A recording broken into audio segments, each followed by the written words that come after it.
আজ কি আনলাম দেখো বন্ধুরা, আজ আমি বাজার থেকে এই দুটো গাঁদা গাছ এনেছি। চলো এই গাছগুলোকে এবার চটাপট বসিয়ে নেওয়া যাক।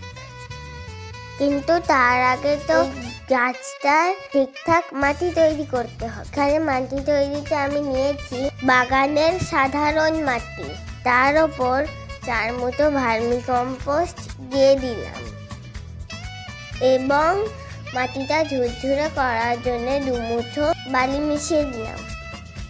আজ আমার সঙ্গে আমার দাদা ভাইও ছিল, তাই ও আমাকে গাছ লাগাতে সাহায্য করছিল।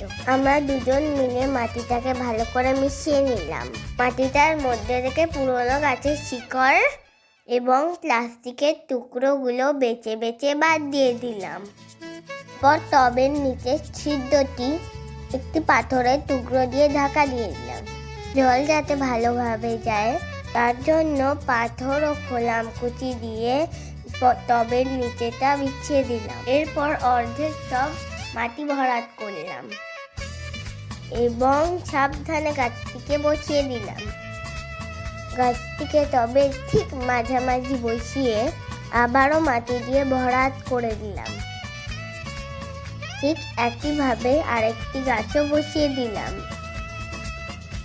গাছগুলোকে বসানোর পর ভালোভাবে জল দিয়ে দিলাম। আমার তো এই দুটো গাছ খুব পছন্দ হয়েছে। তোমাদের কেমন লাগলো জানিও কিন্তু। আজ আছি, দেখা হচ্ছে পরের ভিডিওটি ভালো লাগলে একটি লাইক করে দাও। যাওয়ার আগে চ্যানেলটি সাবস্ক্রাইব তো করে দাও।